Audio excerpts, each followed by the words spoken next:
In life, we are on a constant pursuit for our slice of the pie. The pie comes in many forms, whether it's starting a business, higher education, pursuing a career, raising a family, and the list continues. The burdens we face during our pursuit is lessened when we are financially fit. The Breadwinners created a platform where we can discuss finances and entrepreneurship in a judgment-free space. We're striving to encourage healthy financial discussions amongst our peers to capture our slice, until we no longer want a slice and would rather bake our own cake.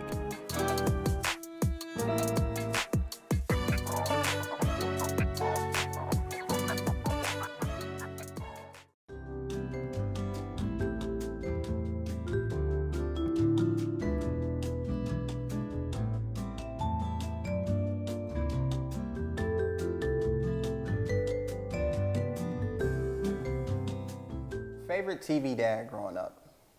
My favorite TV dad? Yeah.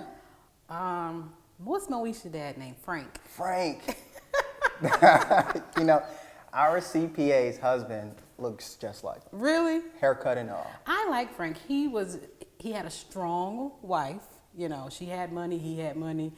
And then he also was just a great dad. He owned that Saturn dealership too. Yes, he did. I mean, Mo and they never wanted the Saturn, but right, she did, which was weird. Which was so rude, but okay. She drove that Saturn. Oh man. So let me ask you this: how do you manage work, family, entrepreneurship as a mom? I think women are superheroes, and I just don't know how they do it. So. Oh, thank you. It's very difficult. I'm still a work in progress, but I will say that you just have to really prioritize and just communicate with your spouse and your children. Like even talking to the kids, letting them know what my day-to-day things will be for my business. It's helpful because if I say, hey, I'm going to go get some inventory items for the vending machine. Do anybody want to come with me? It gets them involved. And I do have a primary job that pays the bills, cover the medical expenses, and it also, helps with their college funds. But that the entrepreneurship of it helps the kids get involved, my spouse get involved. And again, I'm a work in progress, but I think communicating with everyone, getting them involved really, really helps with that. So organization, planning. Mm-hmm. Yeah, because I think you and like my wife and I think you just make it look so easy, in which it's not, but no. I think so. So when it comes to your slice of the pie, what is that? I think just me putting my footprint on like just out there, me calling something that's my own, me starting this vending machine business to show that I can do it and show others who may be interested, who have a primary job, who have a career, but wants to jump out into that entrepreneurship world and just call something their own. So my slice of the pie would be, hey, I'm learning. Hey, my kids can learn from this. Hey, you guys can do it. Anybody can do it. Even if you already have that primary source of income, your career, you can also still step out and get something of your own. Absolutely. Ownership is so important. Yeah. Kate, introduce us to you, to the world, and your business. My name is Burnell Church-Lykes-Knight, and my business is called BCLK Services. It's my initials. I own some vending machine, and it's one of the the passive income that I have, and it's difficult but rewarding because it's something I've never done before, but I am getting to know the ins and outs. Back in 2018, I decided to start the vending machine. I started to research about vending machines, and I really, really wanted to do it. So okay. I reached out to one of my old coworkers, Aaron Lewis, and he started sending me videos about vending machines. And he sent a YouTube video about one of the a well-known vending machine person. And after that video, I was like, I am getting a vending machine. I don't care what it takes. I'm going to do it. Yeah. I'm going to put my vending machine in somebody's laundromat. I'm going to make money in my sleep. And then after doing some research, I realized that it's going to take a whole lot more than me just saying it. I have to put the work in. So I went and Aaron Lewis, his wife, who's also my friend, Dr. Jasmine Lewis, she has a lot of businesses, and one of her businesses was teaching individuals how to start a business from start to finish. So I took her course, and at the end of her course, I obtained my EIN, I obtained my LLC, I got my vendor's license, and she showed me each website and how to file those tax returns, because that's very, very important. And she also gave me the website where I can find where I purchased my vending machine and my location. By the end of that course, I was on my way, you know, so that's how it started, and the rest is just history. That's pretty cool. I've always wondered how did that get started. I know just one day I popped up. You was like, hey, we got a vending machine. And I'm like, what? That's awesome. Yes. So during that process of doing your due diligence in the beginning, right? Talk to me about that process to where it's like, okay, should I start with one vending machine? Should I start with 2, 3, 4, or whatever? How did you go about that? So it really, really depends on the person. The video that I watched, he was legit dropping so many gems of what he really wanted to know before he started his vending machine business. So one was, do I want to start off small and get candy ball machines, which is still good income. It's like you can get like $200 a month from 1 or 2 machines, which is totally fine. It's like no work at all almost. Or do you want to start off with snacks and soft drinks, or even perishables? Perishables are a little bit more difficult, but I feel like I was late in the game, so I did not want to start off with the gum machine. So I said, you know what, I'm going to get a dual machine, which is, it's kind of like a triple machine, but I got snacks like candy bars, chips. I have soft drinks, so you can do Red Bulls, Monsters, Pops, juices. And then I also decided to do perishables, which is really difficult to start off with when you first get into the game. Perishables, they have a 10-day lifespan. So you have to, and then there's a certain license that you have to get if you're going to sell sandwiches, like cold foods, just so you cover yourself. So I probably would have started off with just snacks and soft drinks if I've known. But again, like you mentioned before, I got a system now. So before that 10th day, I'm down there by the 8th day. So no matter what, those perishables are coming out. And you can actually donate them too. You don't have to throw them in the garbage. You can donate them to other places if you don't want to waste the food. Oh, because they're not expired, but they just want you to have them out within that. They want them out within 10 days. And if they do start to like mold or anything before that 10th day, I tell my point of contact, that can be the supervisors, any foremans or anything, let me know, because I can get my money back from the store. Yeah. Like, excuse me. So starting off, I did get all 3 in the machine, and I'm okay with it now because I do have a system, but I feel like I was late in the game, so I did not want to start off small. I wanted to go big. What do you mean by being late in the game? You mentioned that twice. Well, I'm over 30, so. Okay. We don't want to give a raw number, but all right. I'm 32. So when I started at 29 and finally got it. And I felt like, darn it, I could have did this at 18, right? Could we though? Yeah. Yes. I'm starting this off for the kids. So everything transferring over to them. Like, I'm not about to stock these machines. Y'all grown. Y'all better come, Absolutely. So I feel like I started late in the game, and this is just my own point of view, because you can be 50 and own a vending machine and start now. Totally fine. So my mindset at that point was, you're late in the game, go big or go home. So I went big and I got that machine. I would start off, if I had to do it again, would be the candy ball machines. And that's because you're new. Learn, right? You learn how to go and start doing your inventory, learn how to open up a business account and things like that. Yeah. Because I lost money with those perishables. It was the freaking perishables. That's where I lost That's money. where, okay. Those sandwiches, because you have to know your clients. So with my machine, it's a 3-shift location. So they're eating from sun up to sundown, right? 6 days a week. Okay. Great location.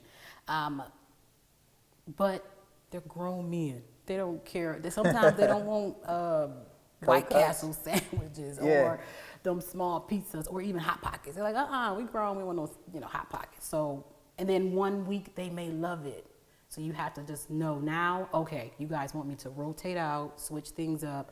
And that just took practice. That just took experience because, I lost a little bit of money that first few months. I'm like, why y'all not eating these sandwiches? Why y'all not? I thought y'all liked them. So that was one of those experiences that you just have to go through. But I would probably start off small first until you get more and more experience, more and more comfortable with knowing how to speak to people, knowing what questions to ask. Yeah. I mean, that's just in business in general, Agreed. because to kind of like sum up what you said, it's like risk tolerance. Yeah. It's so important, right? Yes.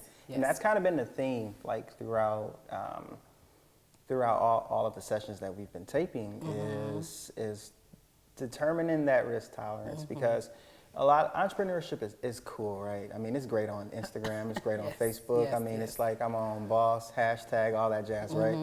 But it's a lot of late nights. Yes. It's a lot of crying. Yes. And you lose money. Like most companies aren't profitable the first handful of years. Agreed. Yeah, so That's how I was. So how did you determine like your risk tolerance for this business? I'm still trying to You still figuring it out? That's perfectly fine because we're I'm still figuring that out. Not to be honest, I am. No, I totally get it. It's something that we're constantly in pursuit of, just determining like, okay, how big can I go? Yeah. Or how small can I go? So we ease our ways into it, and then once we feel the right time to go, we take advantage of it because market conditions are so important. Yeah. But you found a really great place. So let's talk about a strategy, not your strategy, because I don't want you to give up the goods, but a strategy to determining a location.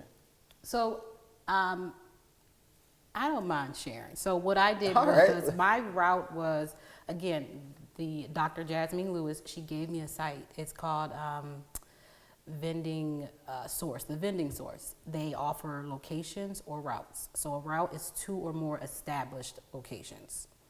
And you can finance that location and or route. And you can also finance the vending machine. So that's the route that I took. There are other things that I'm interested in doing now. It's called cold calling. And basically you'll go on Google, let's say, and you'll find certain businesses in your area. You have to do your research. You have to do your research. So, for example, there's an urgent care that opened up maybe a year or 2 by my house. I would not offer, right? I wouldn't offer unhealthy snacks like Takis and stuff like that. You may want to offer protein bars or Gatorades or sugar-free drinks. And I know a lot of health industries are requiring that now. So that is totally important. With locations, you also may want to think about the distance. The distance is very, very important. What do I mean by that? Yeah. If it's a distance, if my location is 10 minutes from my house, that's amazing. I can get off from my 9-to-5 job, go restock the machine, get back in time for dinner, help with homework, put the kids in the tub. That is prime. That sounds hard. Yeah. What else am I doing? That's brutal. Like you said, long days. So For a dad, that just sounds like, man, I'm just gonna work an extra shift today. I ain't going home. No, I do. I really do. Like even with my husband, he's like, you know, you can go tomorrow. I'm like, yeah, well, let's go today. Like, we can just go get it done. And he's like, yeah, you're right. Let's just get it out the way. Yeah. So that's that communication I was talking about, right? Keep them involved. But if you have a location, let's say like mine's is over 40 minutes away. That can be brutal on people. Now I'm used to it. Now I'm like, oh, it's nothing. Just drive there. And if you do have a location that's 40 minutes away and you're banking $1,200 a month after expenses, Oh my God. please go ahead and drive out there. Go ahead and drive out there. You okay? You are definitely okay.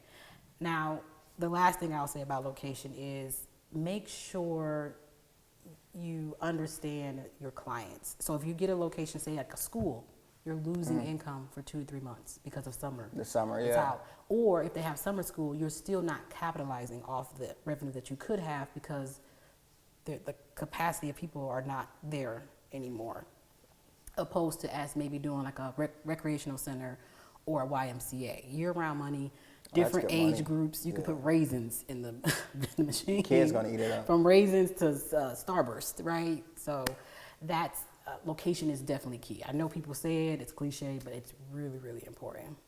Really, really important. Definitely. So is there, since you don't mind sharing, I didn't want to go there, but we can go into the weeds a little bit. Industries, like is there an industry you prefer over the next? Like I know you mentioned schools, it's only 9 months, 8 months out of the year. And we can say anything, right? Not anything, but anything, right? Okay. So right now I'm doing, like I said, snacks, perishables, soft drinks. And I usually want to go for multiple shifts. That's more money, right?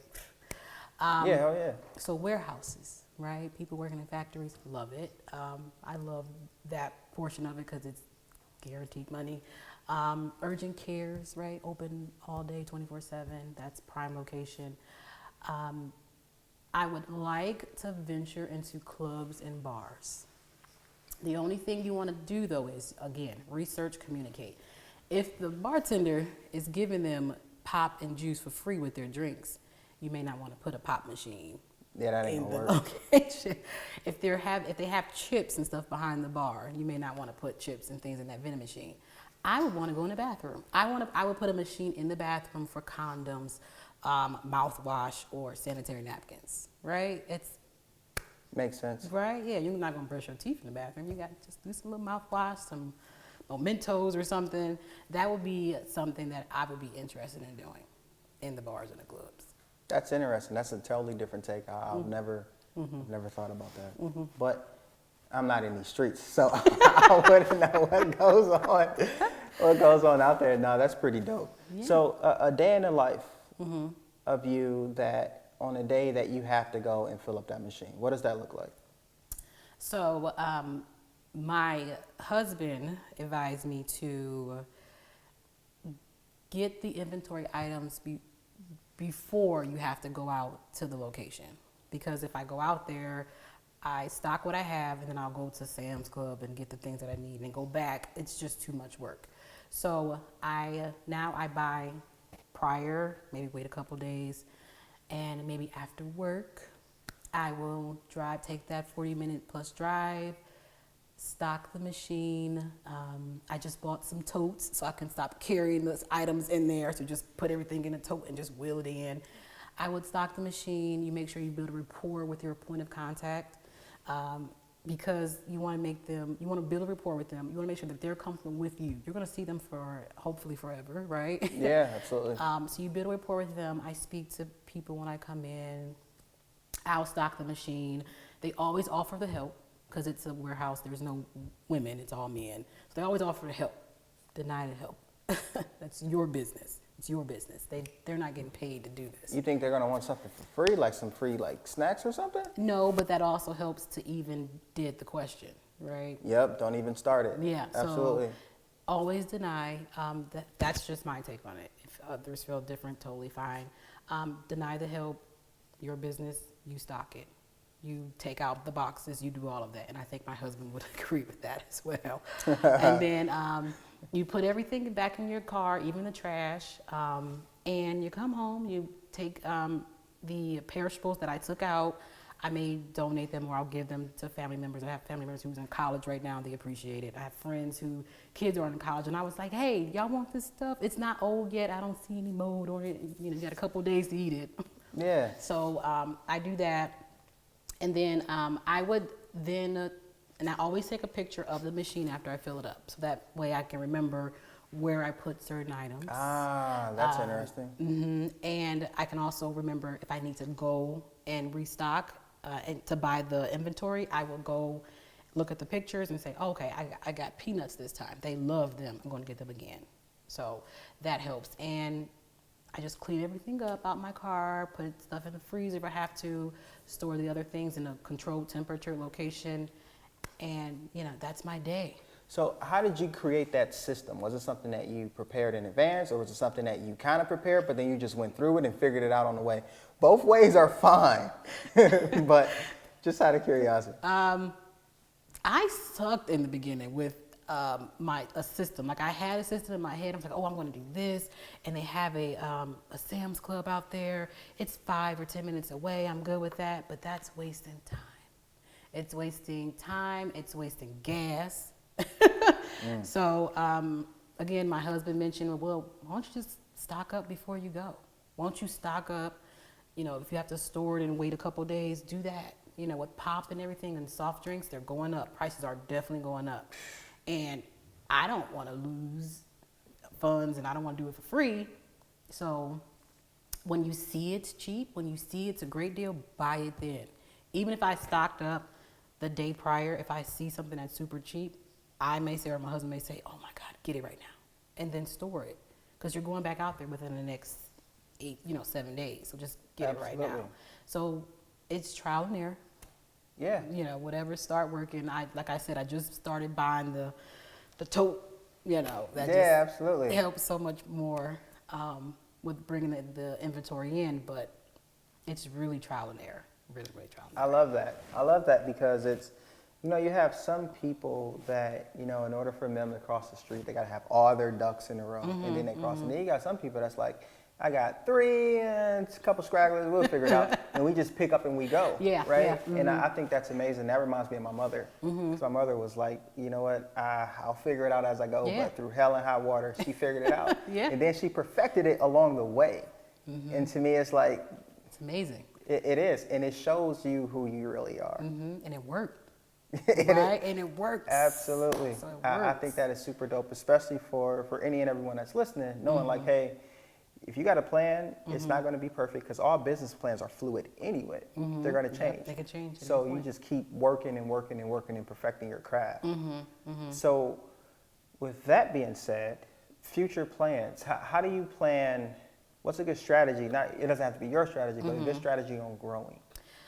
The best strategy, so I don't like owing anyone. And my friend, Dr. Jasmine, she tells me all the time, don't worry about taking out business loans or credits and paying them back. Don't worry about that. Just do it. That's what it's there for. Use their money. Okay. Right? And I'm like, but I just I'll save the $5,000 and get 3 more machines, and then I'll, do the cold calling and find a location. So I'm trying to be more open to saying, you know what? Let me work on my business credit line, right? Let me work on that. Let me take my time, do some research, and then purchase those machines with their money, right? Well, you think about, it's interesting because you think about how banks make money, right? They take our money and then they loan it out, and our money's insured by the FDIC up to like $250,000 or whatever. And then they loan our money out and make money off of our money. Right. Like it's like the oldest trick in the book. And I totally understand because all of our relationships with money is different. And it's all connected to our emotions and how we were raised, or Agree. either how we were raised or some point in life, as we go through our trials and tribulations, that it shapes you and it shapes your future decisions. So if you like, I don't like debt, and to me, I'm like, I totally understand, but I'm like on the other end of the spectrum to where it's like, I like debt, but I like debt from a perspective of, am I making money off of that debt? Yeah. Because there's a such thing. For me, it's good debt, then it's bad debt. Yeah, so makes sense. It's leverage. Yeah. But I totally understand because it's a part of who you are in your makeup. Like, dude, I just don't want debt. Right. But you also got to consider on the other end, it's like, how big can I be and can I grow if I just leverage the bank's money? If they're going to give me a decent rate, Yeah. and then I run the numbers and the numbers works out well, like, okay, I'll have to pay X amount of dollars back, but I'm going to make X off this machine. Yeah. And I still get to keep my cash flows. Right. Man, please. The bank, you're a business partner now. Yeah, that makes sense. It's That just- makes total sense. it's I just- just have to be more open to doing it. But my goal is to, the vending machines are primarily for my kids' college funds. Oh, nice. I don't want them to have to go through the same thing me and their father went through. I don't want them to worry about debt. Like, not gonna lie, I'm not too worried about the student loans. Somebody gonna take care of it, right? I feel it. I'm waiting. I'm not, when I die, it dies with me. So I'm okay, I'm okay with that. But I don't want them to have to go through that. And then after they graduate, they still have a business, right? When you graduate, you get 2 machines, you get 2 machines, you get 2 machines. About time they graduate, they're gonna get like 30 each. 30. Whew. So that is actually a great idea. So I do want an abundance of machines, but my idea with me, if I'm the only person like doing that, like stocking and things like that, it has to be a cap. If not, then I would have to think about hiring other people, maybe part-time, like, hey, maybe a couple $100 every couple of weeks, just going out there to stock. It's one day or whatever. Absolutely. So that is a great idea, but it's a bit intimidating to think about that long run with all those machines. It is, but I mean, ultimately you're gonna grow. Yeah. Because your appetite is gonna grow, and then the competitive nature is gonna come out, and you're gonna say, "F that, I can do this." Yeah. Right. Yeah. It's just who we are. I Yeah. mean, it's how all of us are built, and then you have a really good support system at home that's gonna keep pushing you. Great So support system. you're gonna have to get comfortable with the thought or idea of, leverage is okay. If the bank gives me a decent rate, Yes, I'm with it. Right. we with it. Let's do it. Let's do it, yeah. Why? why not? So, do you have any regrets? I wish I would have started sooner. I wish when I thought about it, because I thought about it maybe 2017, 2018. Really? Yeah. I didn't know that. And then I didn't know who to go to, right? So then I went back and got my graduate degree, and I was like, okay, I can do this. And then I tried to do that research on my own. I'm like, okay, LLC, and you have people out there that will charge you $500 so they can help you get your LLC. LegalZoom. $500. We can say LegalZoom. It's LegalZoom. and there are some people out there that do that as well. The process is, it takes, a couple minutes?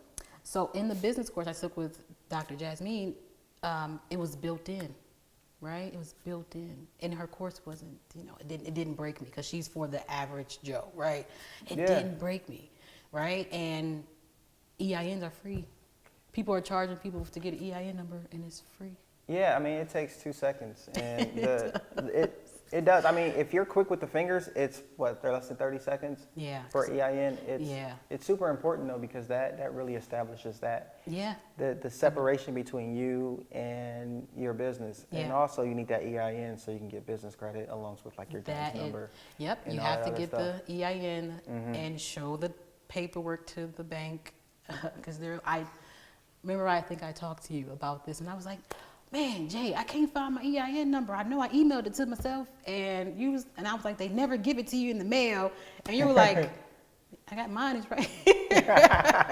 And I was like, shit. So you have to call the IRS to request a copy, and that took time. It took like 7 to 15 business days. Never call the IRS for anything. You're going to be on hold forever. Well, the business unit doesn't take that. No? No, it doesn't take that long. It's the individual side of it. But I called, and I'm like, yeah, can you just send it to me, please? And, that took time, because you can't open up your business account without that document. And it's not as easy as going online and getting your information, because you can just go to the Secretary of State and grab it, and then that's the website. Me and my husband was just talking about that this morning. The Secretary of State. Yes. Yeah. I just hate the fact that you got to have a login, and then they give you it's like a 4-letter PIN. It's like 3 different passwords, login. Yeah, I'm horrible. If I can't save it to my iCloud chain, it's a wrap. It's over. I got to reset it. I'm frustrated. I quit. I don't even care anymore. Put it in your notes on your phone, like a note app. That's what I do. So for someone that's like, that want to start, right? They want to get into it, but they're like, it sounds like a lot of work. In which, just in general, not vending, but in general, another woman that's in your position, that's like, okay, I have a family at home, I got my career, I got all this stuff. What is some like productivity? Do you use productivity apps, or what are some things that you do to keep that day to day lined up?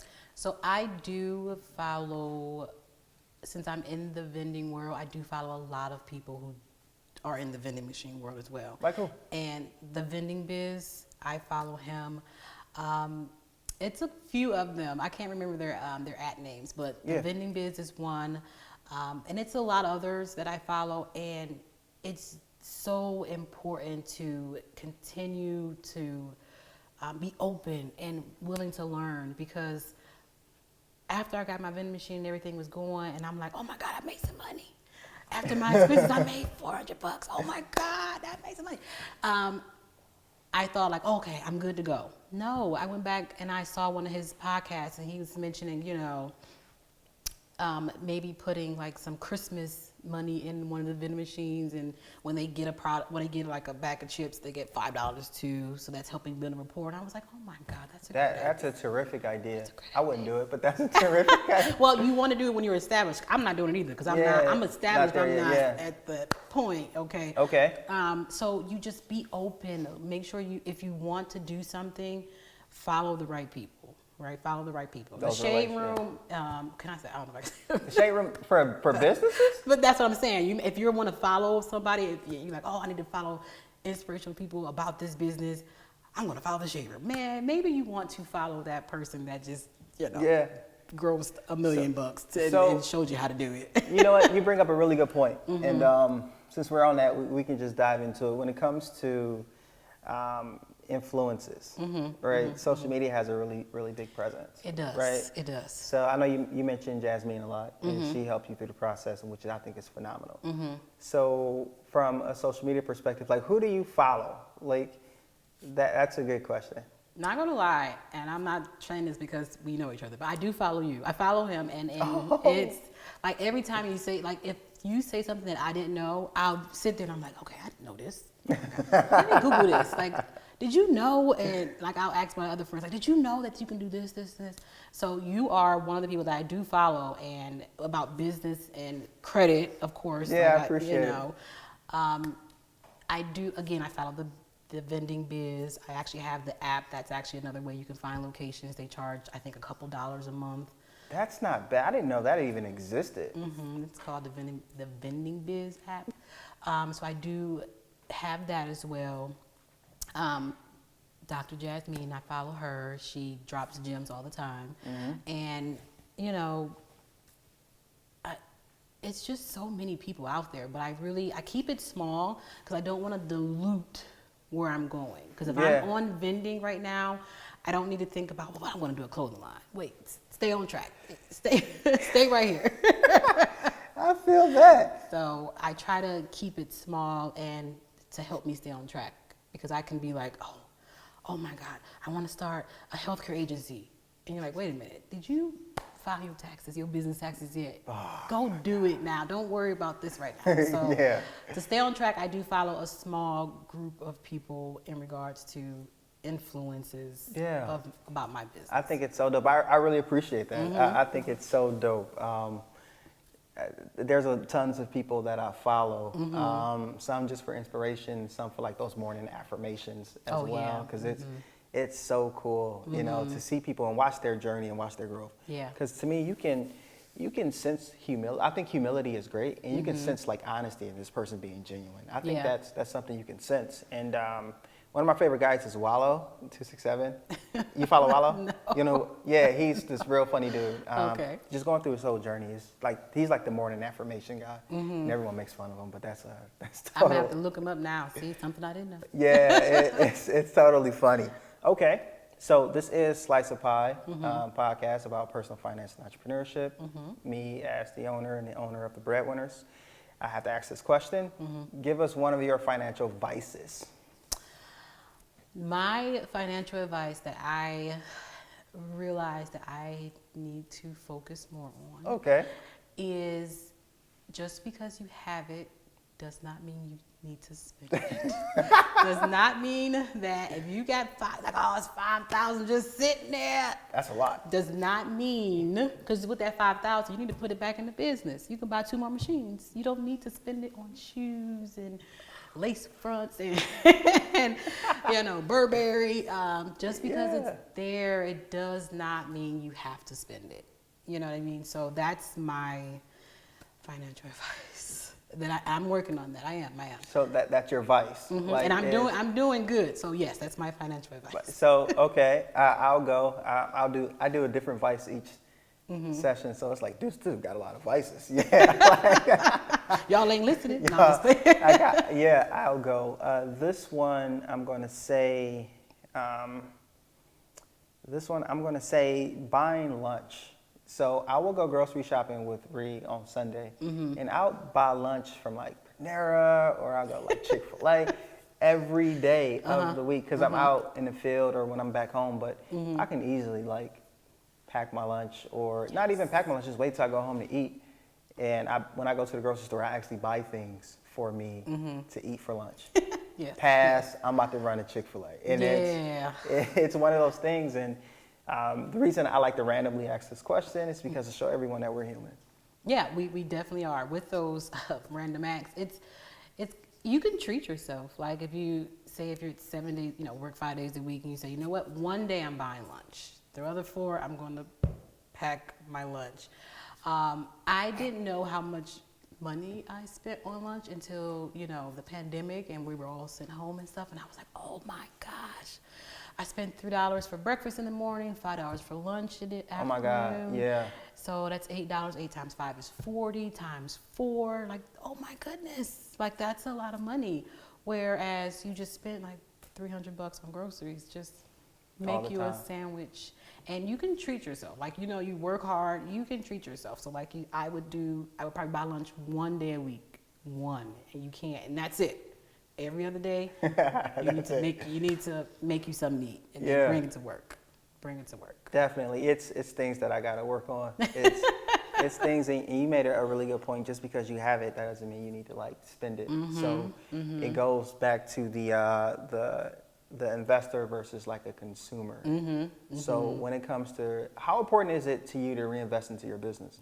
It's one of the key. It's probably my top 3 things to do with my business, and that's because it's yours, right? The successfulness of the business depends on you. So if you have a choice to buy another vending machine for $1,500 or to go on a trip for $1,500, after that trip, there's no that's it. That's it.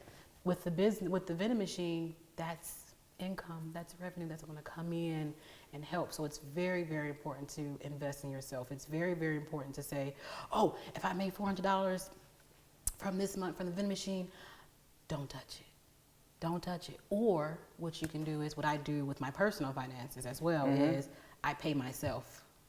Every time I get income from the business, let's say I got $150 in 1 week. I'm putting maybe 20% of that into the business savings. So you get 2 accounts with your business accounts and you put 20% into the savings. The other funds is used to buy your vending products or just anything like that, because I have a company that helps me with my inventory, like counts whenever a coil is used, it lets me know. It gives me an alert. Oh, that's dope. So I pay them $15 a month, and they also provided me with a card reader. So it's $15 a month. They keep track of the inventory inside of the machine, and they also directly deposit your funds from people swiping their card once a week, right? So it works. Absolutely. It really works. That is so dope. And I think what you just mentioned is an amazing thing. It's an amazing concept, is investing into yourself. Yeah. And that can be from an education perspective, that can be from like your business perspective, because it's you and it's yours, right? Yeah, it's yours. And yeah, I think that's dope. Okay, so final tip. Final tip to an entrepreneur that want to get started, but they're just like, I don't know. If you don't believe in yourself, why should anyone else? Right? If you're just in, I can't do it. Okay. Like, I've been telling you for 5 years to do it, start that lash business, start this and this. If you don't believe in yourself, no one else. Like, why should I believe in you, right? So just go do it. Start with baby steps. I'm not saying today do an LLC. Today do an EIN. What I'm saying is give yourself deadlines. If you say, I'm going to start a business, at this point, find out a name for your business. Start there. Yeah. And then once you do that, now you have a name. Go do an LLC. Give yourself deadlines to do that. You don't have to buy products and everything right now. You can just start there. And that's what I did. I didn't buy a vending machine off rip. I took some courses, got my name and everything, and then I bought the machine, right? So then I jumped off that cliff and just bought that machine after I had all my ducks in a row, my paperwork and everything. Absolutely. Behind me. So I would, don't count on others to believe in you. Believe in yourself. Start small. What's the name of your business? Oh, I don't know. Okay, that's your task. How long are you going to give yourself to find out the name of your business? Okay, give me a couple months. Put it in your calendar. You got 2 months to figure out the name of your business. And that's what you do. Absolutely. And I'm going to botch this, but I know Dr. Martin Luther King said, if you can't run, you must walk. If you can't walk, you must crawl. But by any means necessary, we got to move forward. That's right. That's not verbatim, but don't quote me, right? Don't quote me on that, but that's not verbatim. And okay, my final tip as a financial planner, soon to be certified as soon as they send me my stuff. My financial tip is it's difficult to go from idea to plan to execution. Yeah. And what I'm going to tell you from my perspective is just take it one day at a time. Yeah. And like Burnell just said, if you don't believe in yourself, no one else will. And people are not going to jump on your bandwagon until they see progress. Yeah. So it's going to be ugly, it's going to be tough, but at the end of the day, you're going to love it. Yeah. Hard truth. Wonderful. Yeah. So all of my endings are very awkward, so I don't know how Dave's going to cut this. And there it is.